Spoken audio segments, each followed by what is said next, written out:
So anyway, it's a great pleasure that you had invited me for this talk about mental wellness. So sa kabukiran sa Bohol, mukuan ko yung maayong hapon na tong tanan. So we'll be talking here today of mental wellness amidst the pandemic. So I'm sure there are certain circumstances now that we feel okay. Pero do we always say it's okay not to be okay? But at certain times, we also have to know how to be okay when it's no longer okay. So we'll be telling you some steps later on, specifically catering to our students and to our teachers. So let me start by talking about has been said a million times now. They say there's no health without mental health. So therefore, caring for our mind is as important and as crucial as caring for our body. In fact, one cannot be healthy without the other. So you cannot say you are completely healthy if you are not mentally healthy. So one of the effects of the COVID-19 is that it has shaken many people's lives. Most students and even teachers are experiencing worry, sadness, and anxiety regarding the unknown. We don't know when this will gonna end. We don't know if there's any cure. What if I get infected? So this moves us to take precautionary measures to contain it. However, this pandemic also, looking at a different perspective, has been a reckoning, let's they say, because people had started to talk about their mental health. So in a way, para nako, especially me who is in this field, in a way, it destigmatizes the talk about mental health. Kaysa una, yeah, we're concerned about our mental health, but when going deep, we just put it aside. Though we already have the mental health law, it's only at this pandemic that so much attention has been given into it. So all of a sudden, it's okay to talk about mental health. So why is it important? Like I've said, there's no health without mental health. And our work is dependent on the agility, adaptive capacity, and emotional well being of a person. So, how effective you are as a teacher, how good you are as a student would be affected by your own mental health. So, are you coping? Are you still healthy? Not just physically, but also emotionally. A rise of anxiety and coping mechanisms are expected during this time of pandemic. And also, there's a risk of people who will develop anxiety, depression, or even resort to taking negative coping mechanisms like self-harm and even suicide. So it's about time, especially as maybe if you've heard just recently here in Bohol, there's somebody who medyo so important nga this is brought up in the public for us to deal with the situation while we could. First question for this afternoon. Allow yourself, ask yourself, I'm asking you, are you still okay? During a pandemic, it's expected that we all experience high levels of anxiety and worry, especially pagsugod niya mga early this year. It is expected that we have certain forms of worries or anxieties because there's no certainty in it when it's gonna end, what's the cure, what if I get infected. And then as through time we have adapted slightly to the condition, other kinds of emotion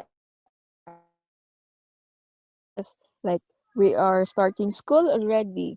Like they say, there's a new normal in the educational system. So we have to adjust, not just the students, but including the teachers, the educational system. So of course, it arises certain worry amongst us. The most anxiety supposedly will decline once the virus is contained. But as we all know, as of now, wala pa jud siya. There are still some cases reported, though not as high as in the previous months, but let's put it, the virus is still not contained. There will be those of us who will experience long-term anxiety because of this. Specifically, those who are health workers or placed in quarantine or individuals with life-threatening cases have increased risk of long-term mental health problems. So as an effect, some of us may experience anxiety, depression, confusion, naglibog ka, ano sa pa manikutob or unsa man ni what daghan kitag question sa atong mind that we could not even find an answer. Anger. Sometimes we just hate even our own government, we hate our colleagues, we get so irritable about our school system and a lot of things. Kung saan pa tandugunon kaayo. Others would experience certain form of financial crisis. Kanang it takes a toll, especially for those who have lost their jobs. Those who are people with pre-existing anxiety disorders or existing health anxiety or other mental health disorders are predisposed to experiencing greater highs of anxiety as of this time. Mao po ni siya nga point nga makaingon ta, ang kanang inyong mga na-feel na anxiety, we have to assess, is it already pathological or dili ba? Kay if you are experiencing some forms of anxiety at this time, nga minimal lang, mo nang giingon nga, it's okay to experience those things. It's okay not to be completely okay. What is anxiety? Anxiety is an unpleasant emotion that is experienced by some because of a certain condition.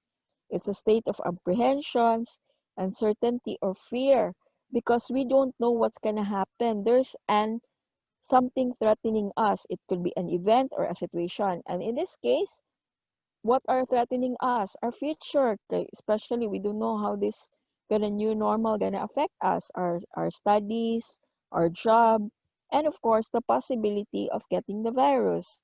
And anxiety involves certain emotional, behavioral, cognitive, and physical components.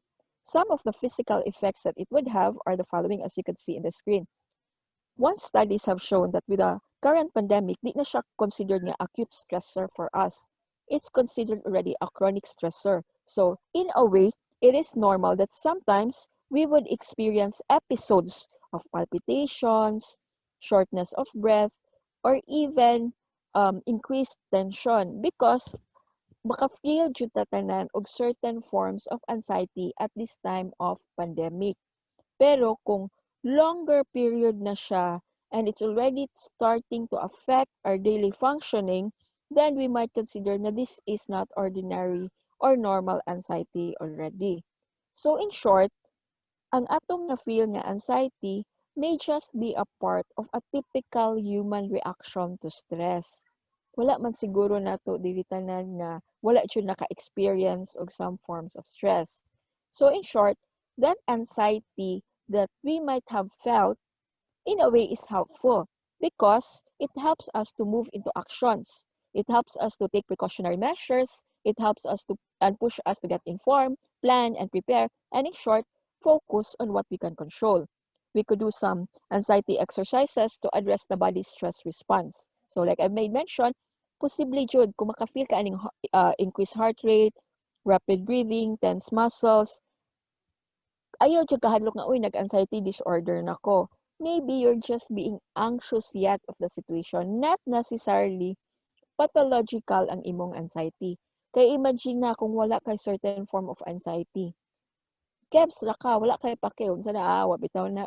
So, that certain forms of anxiety, in a way, is not totally bad initially, kung dili lang siya pathological. Because it moves us na mumake ta og action. So why is this pandemic causing so much fear and anxiety? Of course, especially in Cebu, kamo sa Cebu, made sure there was a point that the case was really rising. There was still insufficient information about the illness. There was overwhelming workload. There was insufficient supplies. For now, there's no approved vaccine or treatment. We have elderlies at home, mahadlok ta, mataptan, or even there's the feeling that we are not adequately supported. So, just a brief review of understanding what is fear. Kung mingon ka fear, there is an imminent threat. You know what you're afraid of. For example, we are afraid of the virus. That's fear. Or we are afraid that we will not finish our studies. That's fear. So specific siya. Anxiety, on the other hand, is an exaggerated feeling of apprehension, uncertainty, and fear. Part lang si fear sa anxiety. So it's an unpleasant feeling. And usually it creates so much tension within us because of the impending danger. So mauna nga, it creates certain cognitive, emotional, and physical symptoms that we might feel. When is it normal? Normal anxiety pa siya kung if it's related to a specific situation. So naa kay rason nga kabalakan. Pero kung ang imong kabalakan nga lang gitawag na tog free floating anxiety, bisag unsa na lang imong kabalakan, nya wa nakakaibaw unsay imong gikabalakan, then maybe there's already something wrong. Anxiety, normal anxiety is also something that lasts as long as the situation or problem is there. For example, mahuman na ang COVID. Nya nagsige gyapon kag kabalaka sa COVID, then there might be something wrong already. And usually, the degree of your anxiety is proportional to the problem or the situation. And usually, it is a realistic response to a problem or situation. But if it's in excess, maggrabe na imong pamation. It's not just taking or facing your fear alone or the normal worries that you are involving yourself in. We have to be careful that you might already be experiencing anxiety disorder. Unfortunately, as we say it in our terms sa among trabaho, si anxiety ug si depression are cousins. So sometimes you just feel anxiety, pero kung dili ka magbantay, it might develop into depression, or they might go together, or depression comes first before the anxiety. As you can see in their screen, these are some of the symptoms of depression and anxiety. If you have most of this, then it starts maybe to seek help. So, especially sa depression, diha man gud ang kuan sa depression kanang labinag na kay thoughts of suicide or death because you don't understand because of the uncomfortable feeling that you have been feeling for a long time. So, in short, is it okay not to be okay? At a certain point, the answer is yes. If you feel certain forms of anxiety, okay pa na siya. But if it's beyond what is normal, then it's not already okay not being okay. So why is this coronavirus triggering our mental health issues? There are so many factors that has been happening right now. As I've made mention, there's decreased financial security, fear for our loved ones. As I'm talking to my colleagues, wa sila nahadlok nga mataptan sa sakit. Mas nahadlok sila na sila'y maka-infect sa ilahang family members. So that will create certain fears na feel nila di nila makontrol. Increased health anxiety, you're worried about your own illness. The mind switch now is from living to survival, feelings of despair, feelings of hopelessness, decreased job security, social withdrawal, especially katong nag-quarantine ta, di na wala kalaagan, we have to stay in one area. And for some, especially the elderly, as I've noticed, experience some forms of loneliness, kaya sila pagawson and their children are away from them. So quarantine sometimes makes it more difficult to distract ourselves from the existing mental health issues. So in short, the coronavirus is not just threatening our physical health, but our mental health as well. So who are at risk? Those, again, with pre-existing mental health disorder, healthcare workers, karon, especially with the different kind of stressors that the educational system is experiencing, medyo mag-increase po ang risk among those working in the educational system, unemployed, the casualized workforce, and those on quarantine. So, question. What are the new challenges faced by the teachers and students karon? Kamo, like you made mention, lahi ang mga challenges, like sister have mentioned a while ago. This is the new normal. Kanang daghan kita ko ano, may daghan kita concerns nga may pa wala pa nagsugod ang klase na po uban. Sayang, what if dili ko kakuan? Like kani the internet itself is a challenge for us. Like here in Bohol, there are areas the internet connection is really poor. I could not attend to webinars and all those things. So, unsa na lang ka ang mga students, the availability of the technology and all those things. So, there are certain challenges that we or you in the educational system must recognize para we could deal with the situation, para ma-lessen in a way ang worries and fears that is involving or enveloping the educational system. So what are other possible impacts? For some who are on kanang mga na-stranded, you are not able to see your loved ones. For those with family members na nasakit with the virus, you are not allowed to be with your family before they die. They have to be on their own. So, mo na, challenge po na siya. Personal loss, like lack of control, kung sa ingon pa, wala gipili, dato ka, pobre ka, gwapa ka, you are at risk. Lack of income, especially those who have casualized employment. Trust, you don't know whom to trust anymore, especially if there are so many news you're hearing around you. For others, it is a test of their spiritual belief or faith. Kay for some, they begin to question like, maybe kanang gipanish na ko ni Lord or maybe the Lord doesn't care about me nganong gipadala man ni siya. So, it could really test us on that spiritual aspect as well. Social impact, isolation and quarantine, social distancing. Sa una, kung na ako'y anxious na patient, the previous, before the new norm, ako lang i-encourage na, okay, go out, socialize, to take your mind off your worries. Pero karon di na nato mabuhat. School dismissal. Karon, like I said, as you could see on the net or sa Facebook lang, for example, lahi pud ang kind of stressor, like with the modules, the online thing, lahi pud ang pressure nga gina-face. Katuo ta sa una, nindot ni kay sa balay ra ko kanunay. Pero karon ni set in na ang reality nga di man di ay pud lalim ang kaning mga online classes, kanang naa ka sa balay, mag-atubang kag computer, nga sa una ka nga magkawat-kawat ka nga magsikag computer. Karon kay computer na lang permi mong atubangon, di ba? Maka-stress po siya. Closing of places of assembly or establishments where before, if after class, you have an avenue to spend time with your classmates, mag-play, mag-storya-storya mo. Now, you can go to those establishments or even social gatherings.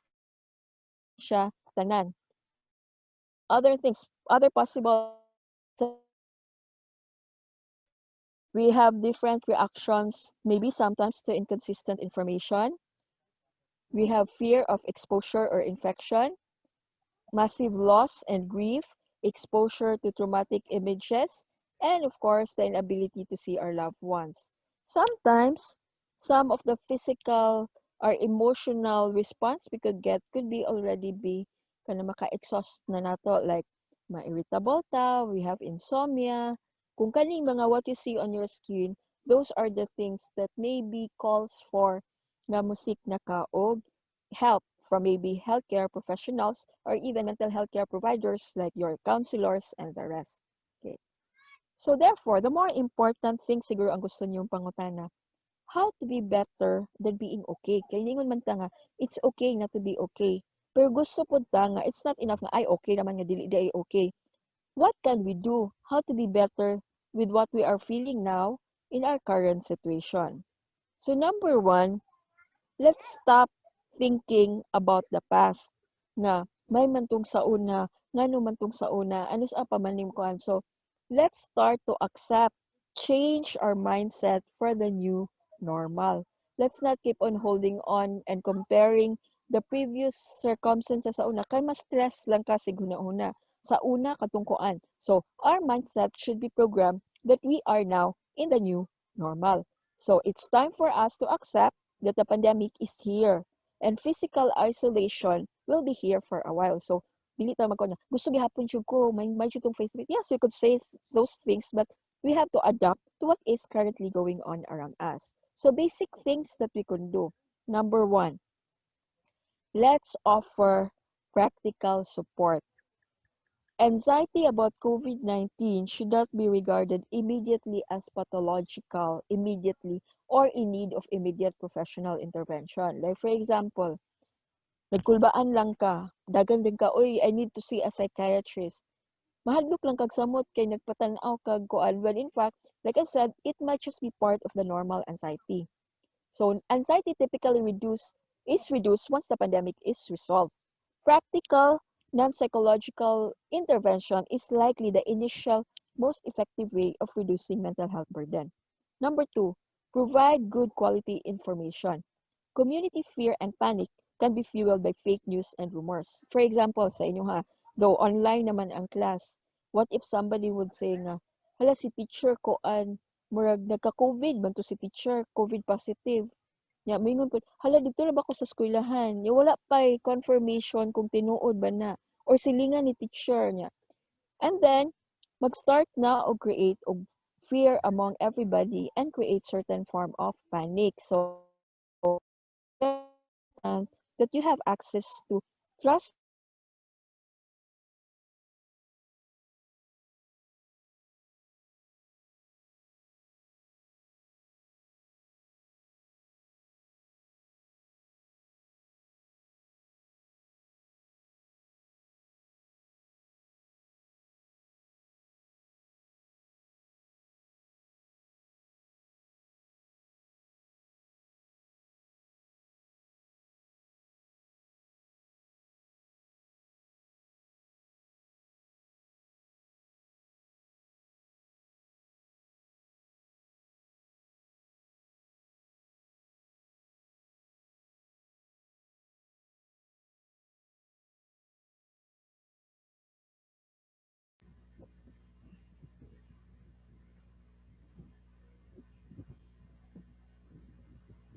Right hand.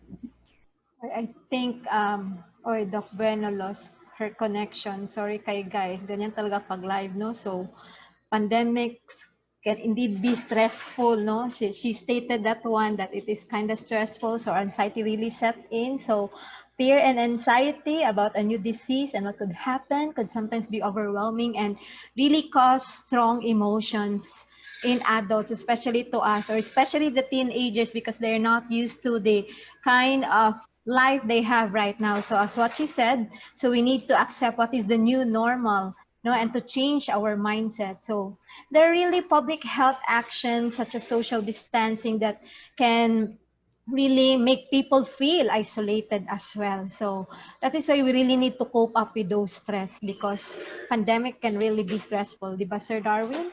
Yes, Ma'am Luz, you're absolutely right. Laban na kitong giingon ni Dr. Joy na kanang stop comparing the last situation to today. You have to accept na mo na gini siya, this is the new normal. Okay? Accept Yeah. that will release you from your anxiety whatsoever. So, hindi kayo itong gisulti ni Dr. Joy. I hope you guys are listening out there. Yeah, so sorry kayo for the inconvenience, no? Kay yun talaga pag live, sir, no? So as what she said, also this is the one of our problems at internet connection. So maybe nangita pa to siya og right internet connection. So palihog ko tech team, pangita lang iyang name if nana si Doc, then make her as I think panelist as well. So ato lang gisum up gamay, no, nga kung unsa ang causes aning atong mga stress, ang outbreak niya because of this pandemic. So, yun, changes really in sleeping or eating patterns. So, mo na ang uban, kaka nahimong quarantine pig, the rest niniwang. So, that is also part also coping of the stress, di ba, sir? So, since they are experiencing difficulty in sleeping or even in concentrating. So, hopefully, there will be no worsening of health conditions. So, that is why we need also to address those certain issues, no? Maybe they are just not, they just don't know what to do, but this webinar is indeed helpful for each and every one of us on how we'll cope with stress in a healthy way, and that will make us also kanang care about other people. I think si Doc Joy is already in. How are you there, Doc Joy?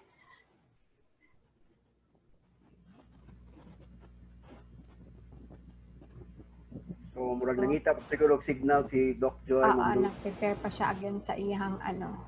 So mo na this is a part of the new normal. We Yes, always this have is to look for indeed our the new normal, sir.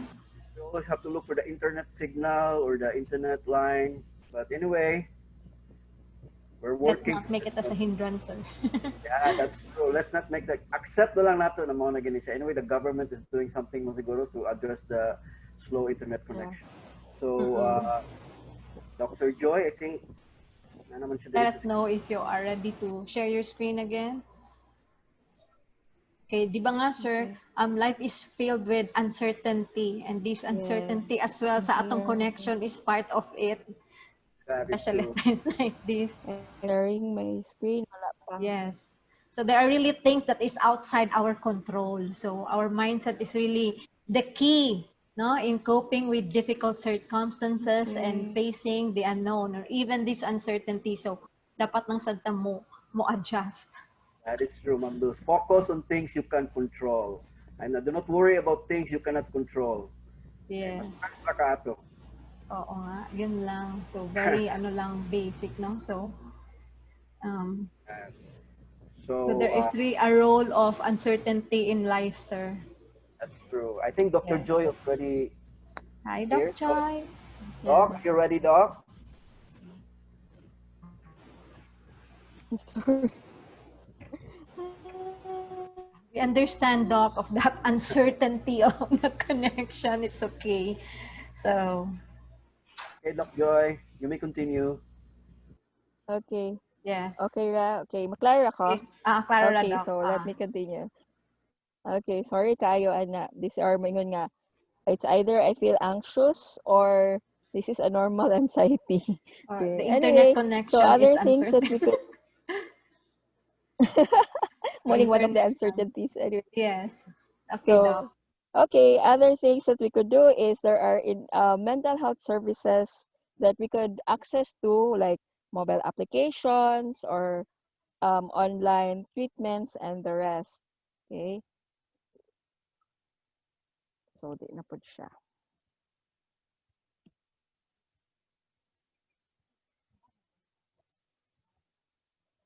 Okay, I wait sa.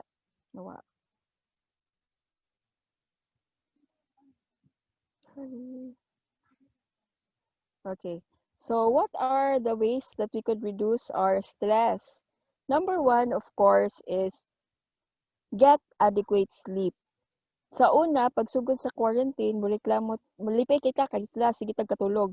What we don't realize is sometimes, unconsciously, we are abusing the lack of kanang things to do. So, at months later, I've noticed na kadaghan ang cases na distorted ilahang sleeping patterns. So, the thing is, it's always to get adequate sleep. Sakto imong sleeping time, not too much, not too little. Kay, I also have an increased rise of cases sa mga student nga tungod kay quarantine lagi, they just keep on playing with their phones and eventually it affected their sleeping pattern. Eat regular meals. Usapod sa effect sa quarantine for a period of time, sige tag kuan online orders, mga pagkaon, ang tendency they say too much sugar will not be good for you. Kay it will alter also your capacity to think. Kay mura siya, it will give you a temporary boost pero dili po siya dapat. We should still opt for eating exercise. We could still be creative in getting on how to do exercises despite the quarantine or kaning mga modifications sa limitations sa atong pag-going out or socialization. Morning gigon, stay connected to friends and family. It's not about kanang social, it's more of physical distancing rather than social distancing. We could be physically distant, pero we could still maintain connections in our other creative ways with our family and friends. Learn some basic relaxation techniques, and of course, get help when needed and know where to get help.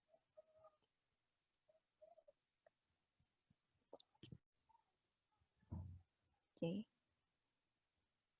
Okay. What are other health promoting behaviors? Let's be informed. Know your sources of information. Learn to plan, especially how you're going to deal with your educational system despite the new normal.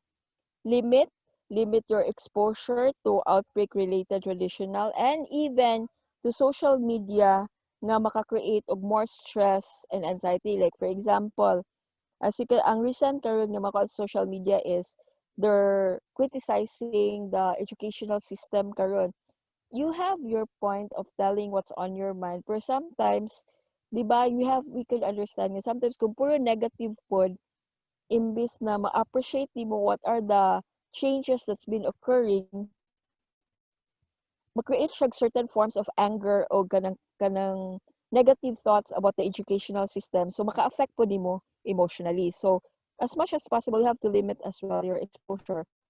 Kung ano dyan, kada lang mga important things that you have to expose yourself to. Protect yourself, but at the same time, be supportive of each other. So, I will discuss later on how would we be supportive being teachers or as students. Amplify, amplify hopeful stories and positive of images of local individuals who have experienced and survived COVID, or maybe for the educational system, amplify stories how some students have coped or how teachers have coped despite the new normal sa educational system. Let's honor carers and healthcare providers supporting people, or diba, just last Monday we had World Teachers Day. So wala tayong mga activities sa school, we can still continue to honor the hard work of our teachers na they are also adjusting to the new normal. This was specifically for the teachers. Health tips for teachers. Number 1, control only the controllable during COVID-19. For example, magsikag reklamo, di ma-tense jud ka kay ngano maning ko ano saon manin ako. Know how to spend your time, what you choose to prioritize, and what type of media you could use frequently, and your mindset. Maura jud ay makontrol nimo. Kumayon ka, gusto ko katong karaan nga system. Gusto kong ingani, but you know it's not feasible. Stop thinking about those things. Or mingon ka nga, I will have to do this. Unya na lang, ikahuman sa virus. Focus on the controllable. Otherwise, if you keep on thinking of those uncontrollable things, makakreate siya of fear and anxiety. Even if you're busy with your work, learn to carve out time for self-care. So prioritize other things that help us feel balanced as well, like exercise. If you're fond of reading, kanang reading not your work, kanang mga i-teach, but rather reading those self-inspiring books or kanang makapa-feel good nimo. You could also do journaling and meditation if there are so many things you could search ng mga simple meditation activities. And spending time doing a hobby, like for example, if you like baking, gardening, at least ma-add yung kay point na makapa-relax. As much as possible, I always advise my patients na get to know what you are fond of. Ayaw makikopya lang. Kaya abi uso uban ng ulit kag tanom, ulit kag tanom niya. You know for a fact nga brown thumb jung ka. Like we jokingly say, sa brown thumb, sa unsaon nimo pananom, di jud mabuhi. Managhan na lang ng soil sa imong kamot, di jud mabuhi ang tanom. So, know what you are fond of and what you are capable of. Kay mas stress pug ka. Dako na kog nagasto sa tanom pero di man jud mabuhi. Okay? So, know yourself so that those activities will be part of your self-care. Get your body moving to help your mental wellness. So, as you work around your schedule, set a timer and create breaks. Kung daghan kay kag buhaton nun, you must set a time. Diba sa regular school pa, we have recess time, lunch break. So, bisag naa ka sa balay, you still have to make it a routine nga naa kay gitawag og time break para maka-relax ka o maka-recover ka physically, emotionally, and mentally. Model self-compassion. We always tell our students, you have to love yourself. So, kind self-talk and growth mindsets will be cultivated from the start sa teachers pa lang. So, kanang ikaw mismo, you should learn how to self-talk nga. You're doing great, okay lang na, dili na kataman, don't pressure yourself too much, I'm giving my best, ayan na. So, do some kind self-talk. Set reasonable expectations, not just for yourself and others. Setting small, realistic goals and expectations around what you can actually do and could be called will be setting yourself up to feel much more fulfilled. So dapat reasonable in my expectations. Like, di ba, some of the complaints we have been hearing is there are kanang gusto na to daghan kaayog ma-accomplish because we're catching up.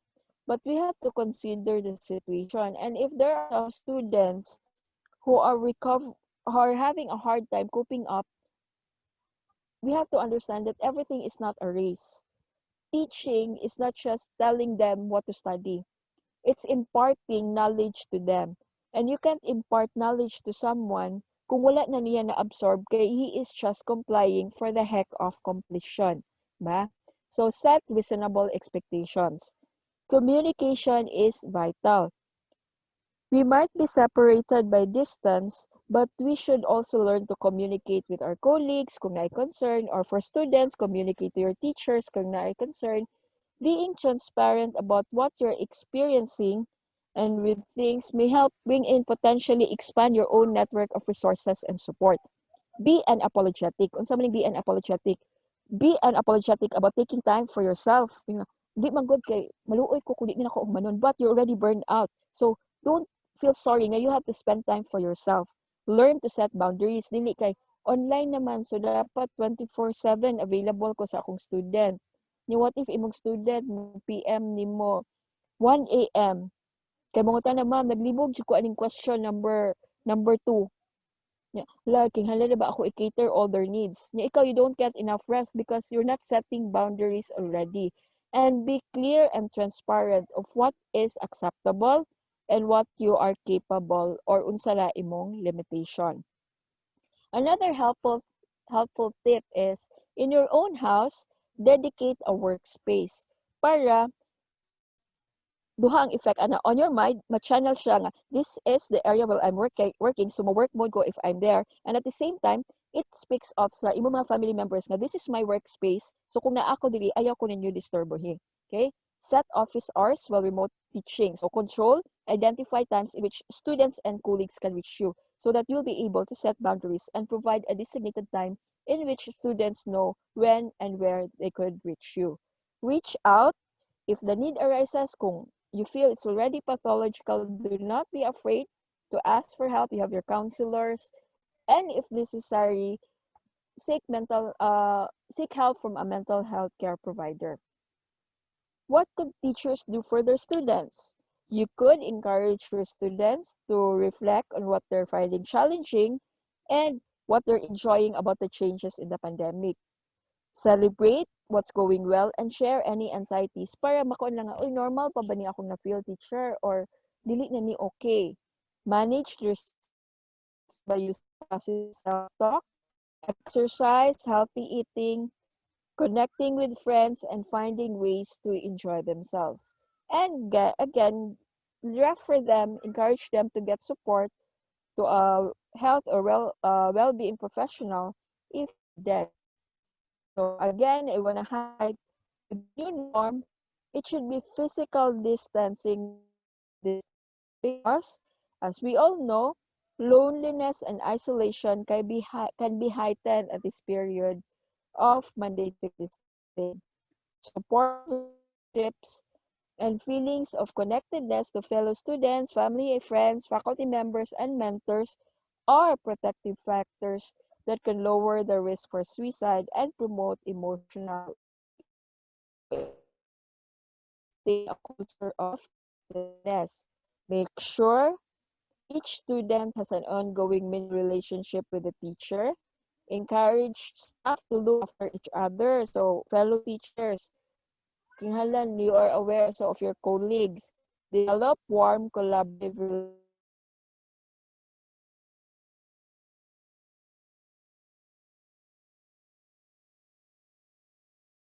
with teachers, collaborate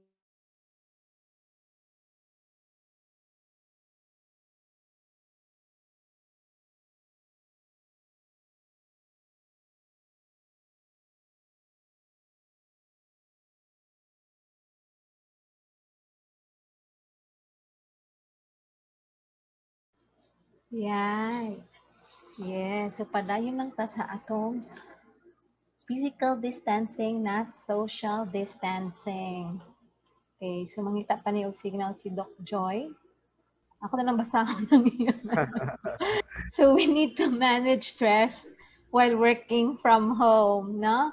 So, naigo ko atong mangulikta og tanom. I am not really, I don't know if I'm a green thumb, but I'm happy that my plant also has a flower already. So, na nakoy duha ka tanom nga na ay flower. So, at least maka-release siya og stress. So, we really need to manage stress while working from home, no? So, of course, as an educator, sir, so we really need to, as what Doc Joy made mention, that we need to really identify like what would be the great time for you to entertain your students, especially with their chats or other concerns in school. I also do that, no? So sa akong mga students na naminaw, kung wala ko nitagad sa inyong chat, I really set time na this time tig-reply ni nako og mga chat messages. Kani nga time it's for my making modules, kani nga time kay community time ni nako na ako prayer meeting and all, kani nga time kay para ni sa akong family, kani nga time nga na maoning time nako para sa conference. So that is how I manage my stress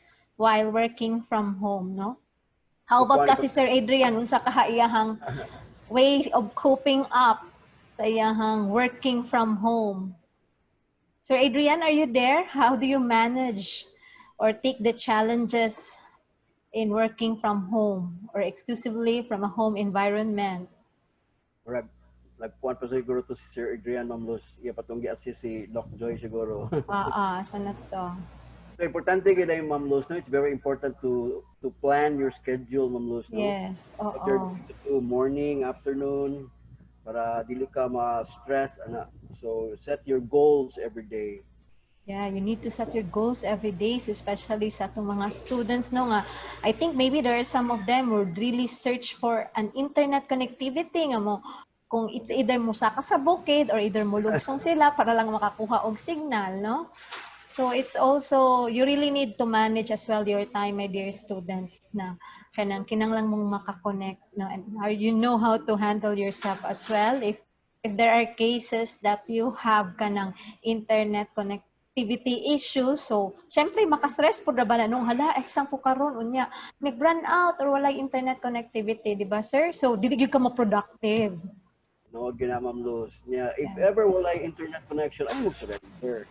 Okay? Kay you have to find a way na makuha, solve yung problem. Kaya na may uban, surrender dayon, text ni ma'am, wala ko internet connection. Oh, so wala na. So whether it's a physical class or an online class, naging ang hard work and initiative on part of the students. Oo. Muna ginayon sir nga prioritizing your mindset, no? And well-being. So mo to siya nga at the start of the day, it is really essential that you know what to do, what you will do on that day. So you need to like set boundaries as well, no?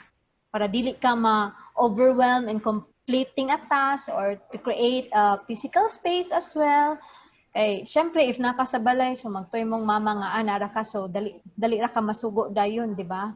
So nang it is one task at a time, one task at a time. So you really need to designate a space that that is yours for work only, separation from all those kanang physically and mentally nga mga activities, no? So kaya bawo ko atong mga students, especially sa mga Gen Ed 2 students, so when they have their sharing, sir, they have this kanang ga-gym ko na sila, ga-exercise. So it is good to know that they are really doing that, sir, but taking care sa ilang self bitaw nga na wala nila giundayunan ang unsa ang stress level ang ilahang na experience.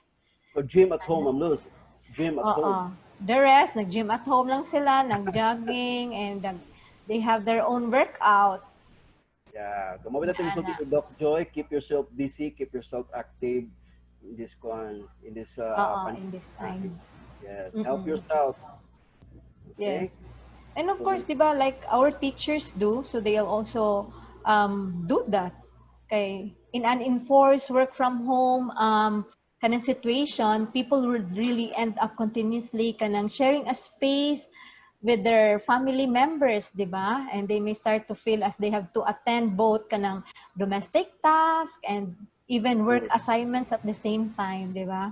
Makita man ta na sa post gani sa Facebook nga there are some nga like nagluto pa sila then mag-assist pa sila sa online class sa ilahang mga anak.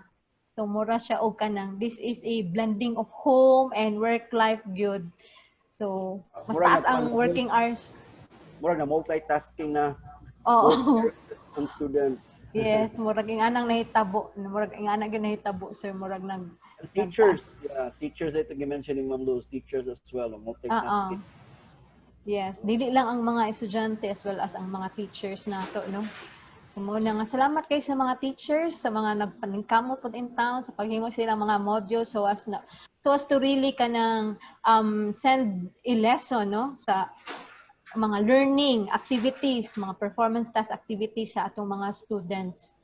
So, ano na siya, very tasking man po sa part sa teachers, but I know in the end, it is a very rewarding experience as well. Yes, kana ganing your students are good and they're successful. I'm sure a lot of teachers will be very happy with that one. I'm sure that the students also, Ma'am Luz, will be very happy also after all end of the day lang effort na rewarded good. Yeah. So, mo man ni siya guys, no, whether it's a physical class or online class, maninguha gyud ang estudyante, whatever it is. Maninguha gyud. So, Ini in sang many, gisulti ni kuan Ma'am Luz, nindot kining gisulti sa gapon ni Doc Joy kining acceptance. I yeah, think acceptance. yes, mo na gini siya, this is it, new normal. Mo na gini siya nga, ano, nga new normal, no? So, nawala na gyud si Doc Joy. So, mo na siya, in many cases, there would really be a boundary between home life and work life. So, sometimes it is, mura dili klaro sa second mura bag, wala lang siguro tanaanad nga, ing anak bitaw ang nahitabo. So, we really need to set boundaries to enable us to stay healthy as well, di ba? So, That is mo na. absolutely right, Ma'am Luz. Oo. So sakto sa tong giingon ni Doc Joy na kanang usahay mag-think ta ba nga hala ako niya magiging career sa virus dito sa mong balay. Like for example, I have my senior citizen parents. So unang dili ko pataka og lakaw or kanang laag-laag yun kay nalisod na basta ako niya maging career na ay delikado na ang buhay. So muna pahuway lang sa diretso balay na lang anak na lang gyud. Pero siguro ang ma-share na ko na Ma'am Luz, ang good news karon because I've been monitoring man sa DOH na murag dili na high risk karon ang Central Visayas area. I think Yes. it's more daw sa Bacolod area, murag dito na daw. But still, according to Mayor Labella and Mayor Chan, we should not be complacent kay Yeah, mo na yung giingon ko pag Domingo. Sama singon ni Mayor, wala na ko na case. Diba? never know, palit na sa spike. Nay, nako, sumuko lang. So, maningkamot lang taan ni, mag-ampo lang taan ni nga. Maundang na yun siyang pandemic, no?